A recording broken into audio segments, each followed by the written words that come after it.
हर हर महादेव साथिया, आप सभी का अपने चैनल लव यू जिंदगी में तहे दिल से स्वागत है। आप सुन रहे हैं अपनी पसंदीदा कहानी वफा। अब हम करेंगे का 21वां भाग।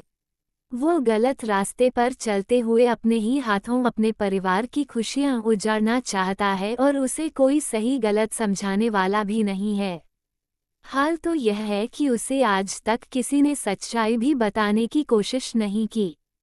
बस उसे एक हथियार की तरह इस्तेमाल करना चाहते हैं, तुम्हारे खिलाफ। साधना जी ने बताते बताते अपनी आंखें अफसोस के साथ बंद कर ली। किसकी बात कर रही हैं मॉम आप? रणविजय ने तेजी से पूछा। उसके दिमाग में कुछ खटका सा हुआ था। उसी की बात कर रही हूँ, जिसके बारे में तुम समझ रहे हो। वह जिंदा है रणविजय, तुम्हारा बेटा रणवीर। मेरा बेटा? रणविजय कुछ उलझते हुए बोला। मॉम, वो कहाँ है? अगले ही पल रणविजय की आंखें गुस्से से लाल हो उठी। वह निशांत मलिक के घर पर है। वो खुद को ईशांत मलिक का बेटा समझता है और तुम्हें अपने बाप का हत्यारा। साधना जी ने बेहद दुखद अफसोस के साथ बताया। मेरे बेटे के बारे में कोई नहीं जानता था, यहाँ तक कि ईशानी भी नहीं। तो फिर आपको कैसे पता चला? क्या निशांत मलिक ने बताया? रणविजय ने कुछ सोचते हुए पूछा। साधना जी ने इनकार में सर हिलाते हुए कहा, नहीं। कुछ दिनों पहले वह गेस्ट हाउस आया था। हर महीने जो हम लोगों के लिए राशन का सामान और जरूरत की चीजें आती थी, उन्हीं का डिलीवरी बॉय बनकर आया था। अनन्या ने उससे सारा सामान रसोई में रखवाया। मैं उस वक्त गार्डन में थी। जनरली डिलीवरी बॉय को इतने अंदर तक आने की इजाज़त नहीं थी, लेकिन उसका पैकेट भारी था। इसलिए अनन्या ने जानबूझकर उसे अपने साथ रसोई तक आने के लिए कहा था। इधर बीच अनन्या अपने सामान में जाने क्या क्या ऐसा सामान मंगवाती थी कि वह भारी होते थे, और उनके पैकेट सीधे उसके कमरे तक या फिर रसोई तक पहुंचा दिए जाते थे। कई बार गार्ड्स ने सुरक्षा के दृष्टिकोण से उसके सामान की तलाशी भी ली, लेकिन कुछ मिला नहीं था। इस कारण उन लोगों ने भी तलाशी लेना लगभग छोड़ दिया था, जिसका फायदा अनन्या ने उठाया था। गांव से जब अनन्या के पैकेट की तलाशी ली थी तो उन पैकेट्स में मैं करीब 10 किलो मुल्तानी मिट्टी के मंगवाती थी, जो कि भारी होते थे।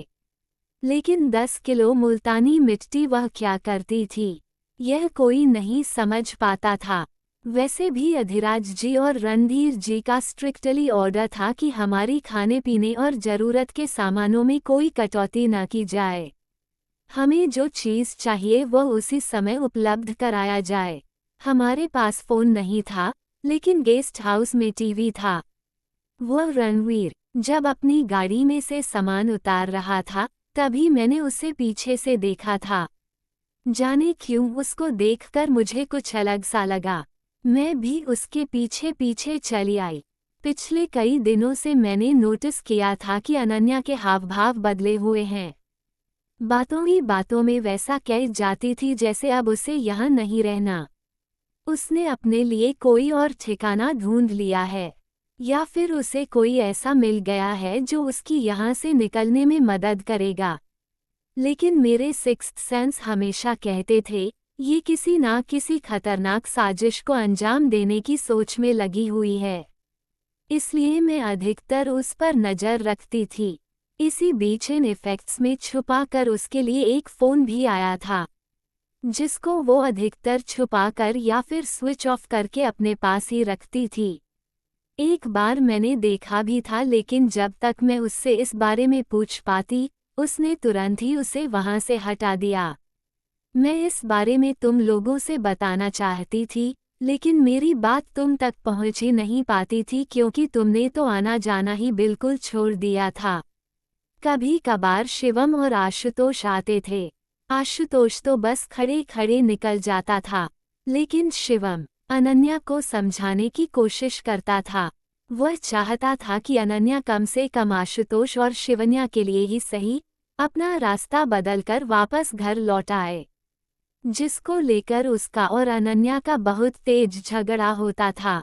ऐसे में मैं अनन्या के बारे में उसे और कुछ बताकर झगड़ा नहीं बढ़ाना चाहती थी। आखिर में मैं बताती भी क्या? मेरे पास कोई सबूत तो था नहीं। बाकी अगर मैं उसके बदले हुए हाव भाव के बारे में कहती तो ये बात सब जानते थे कि अनन्या तुम लोगों के शर्तों पर वापस लौटने को तैयार नहीं थी, जिसके कारण मेरी सजा भी बढ़ रही थी। मैं तुम्हारे पापा या तुम्हारे के आने का इंतजार कर रही थी, लेकिन तुम लोगों ने तो मुझसे बिल्कुल मुंह मोड़ लिया था। साधना जी ने बेहद दुख और अफसोस के साथ कहा। रणविजय उनकी बात समझ रहा था। रणधीर जी का गुस्सा भी वो समझता था। हालांकि वह गेस्ट हाउस जाते थे, वहां के खर्चों का हिसाब किताब अभी भी अधिराज जी रणधीर जी के हाथों में ही था। सिक्योरिटी के लिए लिहाज से जो इन लोगों ने वहां पर कैमरा लगाया था, वह बाहर गार्डन, लॉन और बाहर के कमरों में था। वह सब कुछ इन्हीं लोगों के हाथों में था। गेस्ट हाउस के बाहर के कमरे पर घर बैठे ही उनकी नज़र भी होती थी। वहीं से वो साधना जी की दिनचर्या भी देख लेते थे। कभी कभार गेस्ट हाउस के बाहर से उनकी गाड़ी निकलती थी, लेकिन साधना जी को माफ करने की हिम्मत नहीं कर पाते थे और रणविजय तो अपने दिल के हाथों मजबूर होकर उधर नहीं जाता था, क्योंकि वह जानता था कि अगर वहां गया तो उसी दिन इन दोनों की सजा खत्म हो जाती। वह इन दोनों को वापस घर ले आता। उसके फैसले के खिलाफ कोई नहीं बोल पाता, लेकिन इन दोनों ने जो किया था उसे इतनी आसानी से भुलाया भी तो नहीं जा सकता था। दूसरे अनन्या को लेकर उसके गार्ड्स ने भी कुछ ऐसी ही रिपोर्ट दी थी, जिसके कारण पूरे घर की यही का यही निर्णय था, अभी अनन्या को और समय दिया जाए, लेकिन जिन्हें ना सुधारना हो वो कभी नहीं सुधारते हैं। कुत्ते की पूंछ अगर 12 वर्ष तक भी बोतल में बंद करके रखी जाए तो वह टेढ़ी ही निकलेगी। यही हाल अनन्या का था। मैं जब उस डिलीवरी बॉय के पीछे पीछे किचन के दरवाजे तक आई तो वहां मैंने देखा कि जाने अनन्या उससे क्या बात कर रही थी, और वह धीरे धीरे उसकी बातों का जवाब दे रहा था। उसकी आवाज़ और उसके बोलने का लहजा काफ़ी कुछ तुमसे मिल रहा था, लेकिन मुझे ऐसा लगा कि तुम यहाँ पर क्यों आओगे। और फिर उसी कद काठी भी तुम्हारे जैसी नहीं थी। वह तुम्हारी अपेक्षा कुछ दुबला पतला था, ठीक उसी तरह जैसे कि तुम कॉलेज के टाइम में हुआ करते थे। वह मुश्किल से देखने में ही 20 साल का लड़का लग रहा था। मैं अपने आप को रोक नहीं पाई और उन दोनों के सामने खड़ी हो गई। मुझे देखकर अनन्या तो चुप हो गई और अपनी घबराहट छुपाने लगी, लेकिन डिलीवरी बॉय की आंखें खुशी से चमक उठी। पूरे चेहरे में सिर्फ उसकी आंखें दिखाई पड़ रही थीं, क्योंकि उसने अपने बाकी चेहरे को मास्क और कैप से ढका था। पता नहीं क्यों उन आंखों से देखकर मुझे एक जाने पहचाने एहसास ने छुआ था, लेकिन अगले ही पल उसने अपनी आंखें झुका ली। कुछ नहीं आंटी, आप बाहर हॉल में आराम कीजिए या फिर गार्डन में चलिए, मैं अभी ये सारा सामान अरेंज करके आती हूँ। अनन्या मुझे वहाँ से बाहर निकालना चाहती थी, लेकिन मैं धीरे धीरे उसकी तरफ बढ़ने लगी। वह अनन्या से बात करके निकल ही रहा था कि मैंने उसके कंधे पर हाथ रखा। वह पीछे घुमा, मुझे देखकर उसकी आंखें खुशी से चमकी और उसने मेरे पैर छुए। उसकी उंगलियों के स्पर्श से मुझे ऐसा लगा जैसे तुमने मेरे पैरों को छुआ है। कहते कहते साधना जी ने अपने पैरों की उंगलियों को सिकोड़े। मैं अपने बेटे की छुवन को कैसे भूल सकती थी। उसके एहसास को याद करते करते साधना जी की आंखें बंद होने लगी थी। उनकी आंखों के कोर से आंसू झरने लगे। रणविजय का हाथ अनायास ही उनके पैरों के तरफ चला गया और उसने धीरे धीरे उनकी पैरों की उंगलियों को तलवों को सहलाना शुरू किया। हाँ रणविजय, बिल्कुल ऐसा ही एहसास था। मैं इस एहसास को कभी नहीं भूल सकती। जिस तरह तुम्हारे हाथों में मुझे अपने लिए प्रेम, सम्मान सब कुछ मिलता है, उसी तरह से उसके छुवन ने भी मुझे वही एहसास दिलवाया था। कई सालों से मैं अपने बेटे के लिए तड़प रही थी। ऐसा लगा जैसे मेरा बेटा मेरी आंखों के सामने खड़ा हो। मैं काफी देर तक उस एहसास को अपने अंदर समेट रही थी।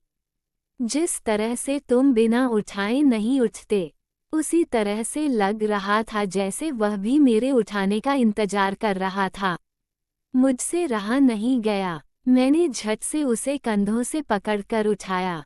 साधना जी बता रही थी और रणविजय की आंखों से आंसू बह रहे थे। मैंने उसका मास्क उतार दिया।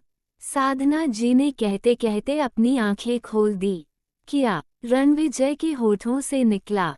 साधना जी ने हाँ में सिर हिलाया। कैसा है मेरा बेटा मॉम?